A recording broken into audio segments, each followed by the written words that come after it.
Daily fantasy is fantasy football without the commitment. Any player, any week, and if they burn you, you can just ditch them, get rid of them in the next week. Who needs commitment? It's 2021. Be a free soul.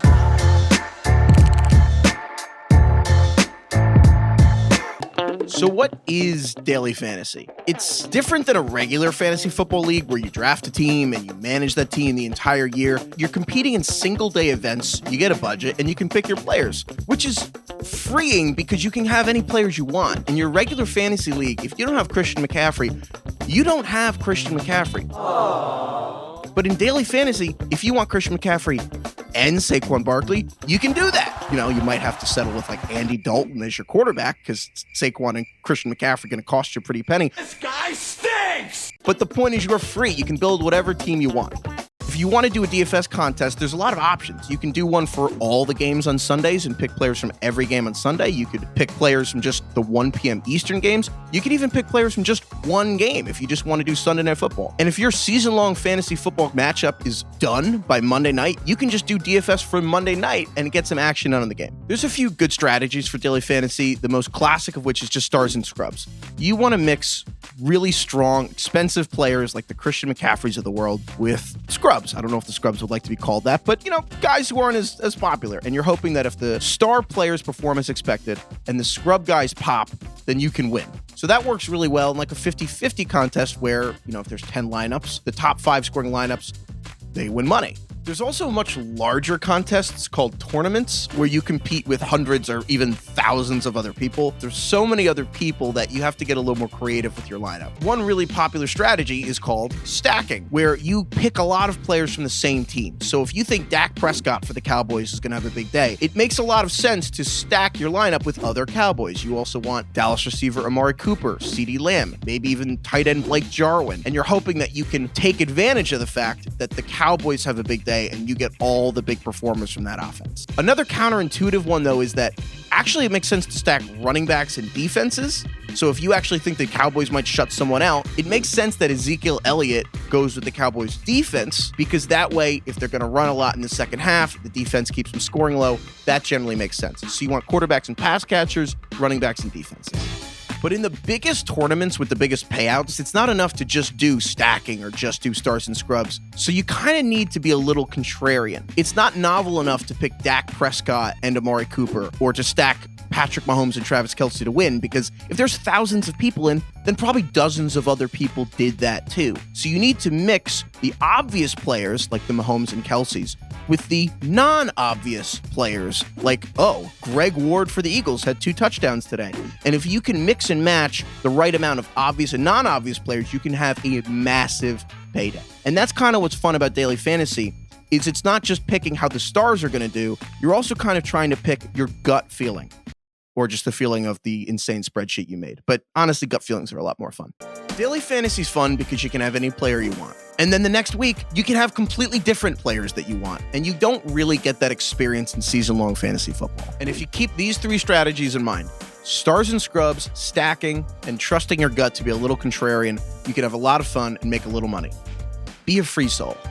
If you're playing year-long fantasy football or daily fantasy, there are many rules and scoring settings you can choose from and argue about with your dorky friends. The most important and highly debated topic is how many points a player should get for a reception, or as it's commonly known, PPR.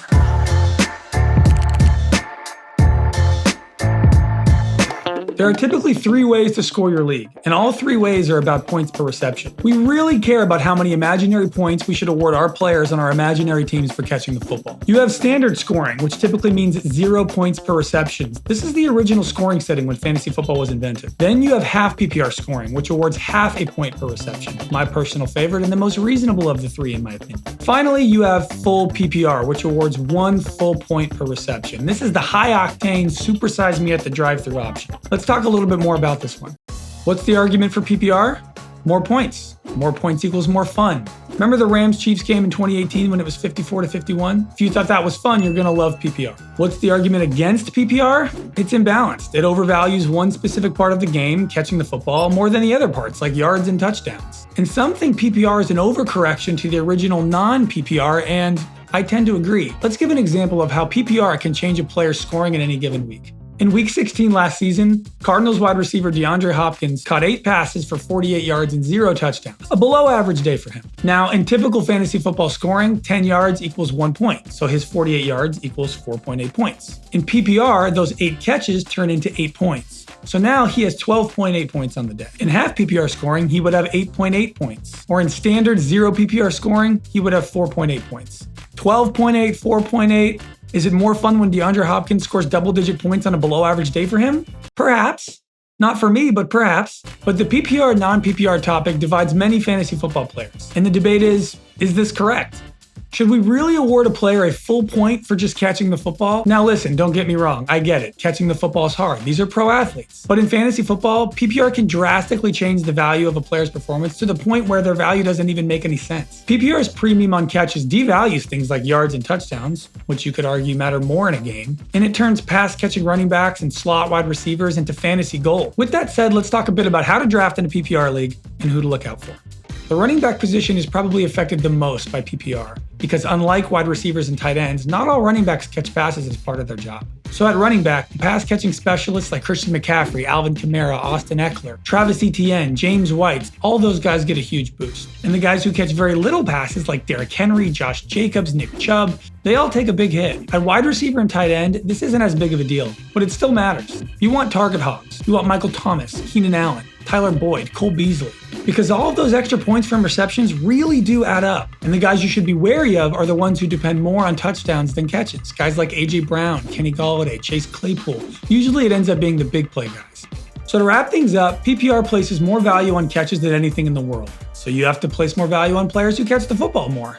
Regardless of the scoring format you use, the most important thing is to match that format with the players you're drafting. So if you like points, ridiculous amounts of points, air raid, West Coast style fantasy football, and not a whole lot of logic, come on down to PPR scoring. Have you graduated from the basic season-long redraft leagues you play with your coworkers and family members and gotten a little more hardcore with keeper leagues? If so, I applaud you. Keeper leagues are a great way to take your fantasy football obsession to the next level. Here's my follow-up question. What's keeping you from taking your fantasy football addiction to an even higher plane? I present to you Dynasty Fantasy Football.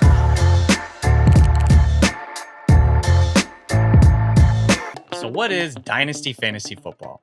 Dynasty leagues are essentially keeper leagues on steroids. The basic tenet is once you draft or trade for a player, you get to keep that player for as long as you want until you drop him, trade him, or he retires and is completely removed from the fantasy platform that you're playing on. In other words, you get to keep the whole damn team year over year forever. Want to be the Bill Belichick of your friend group? This is your shot. Because you get to keep players for as long as you want, Dynasty leagues typically have huge rosters. I play in a few leagues that have 33 plus spots, but the general standard is at least 25 plus. Those big rosters help you compete for both the short and the long term. Obviously, you're going to want to draft players that can help you right away, but it gives you a chance to grab still developing players who may need a year or 2 or 3 to get to that point where they're fantasy relevant or fantasy stars. The Dynasty format really raises the stakes when it comes to player selection, and you got to be really careful weighing long-term goals with short-term gain.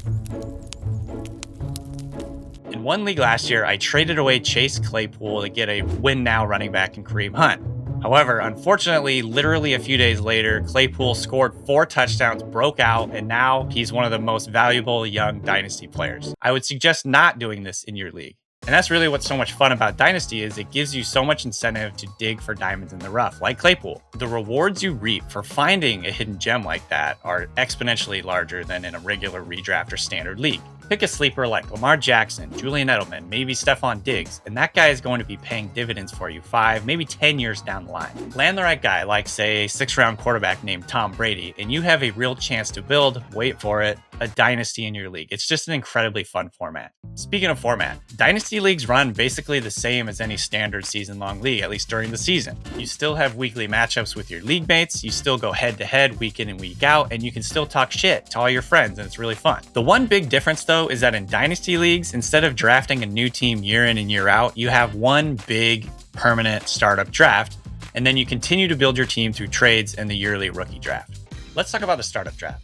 The startup draft is essentially the big bang that lays the foundation for your league forever. Like any fantasy draft, there are several strategies that players can take in the startup draft. Some managers choose to go with the win now approach, picking players that can score a lot of points now, but maybe have a little bit less value long term. Players like Julio Jones, Matt Ryan, Adam Thielen come to mind. Other managers choose to skew much younger, trying to find future superstars, maybe like Antonio Gibson, CeeDee Lamb, guys like that. Some managers choose to go one step further and do what we call a productive struggle, trading back in the startup draft in order to pick up future rookie picks. Basically, this is the fantasy football version of the process. You're going to suck in year 1, maybe year 2, but you're building up so much future draft capital that you're going to put together an unstoppable team. Of course, tanking so you can pick up a bunch of future picks comes with its risks because, just like the NFL draft, fantasy rookie drafts are filled with busts too. So about those rookie drafts, every team is given an allotment of rookie picks when the league starts. Typically, you get 1 pick in each round, say rounds 1 through 4, and like NFL teams, you can trade those picks either for future picks or for players. The draft order is determined by the final standings in your league or perhaps the playoff results. And every summer, you get to draft incoming rookies. It's fun as hell. You get to dive into scouting reports, watch the tape, and look at analytics to try and find the best incoming rookies. Players like Jamar Chase and Najee Harris look like can't-miss prospects right now, but the fun is we just don't know. We'll have to see how they do once they get to the NFL. And like the startup draft, managers can do whatever they want. They can use the picks to take rookies, or they can trade those picks away for established veterans and win now. All right, just to sum it all up, I love redraft leagues, I love keeper leagues, but dynasty leagues really just cannot be beat. When I build a good team, I want to keep that team. I want that team to continue dominating my league mates year in and year out. To borrow an old Pete Carroll cliche, I don't want to just win 1 year. I want to win forever.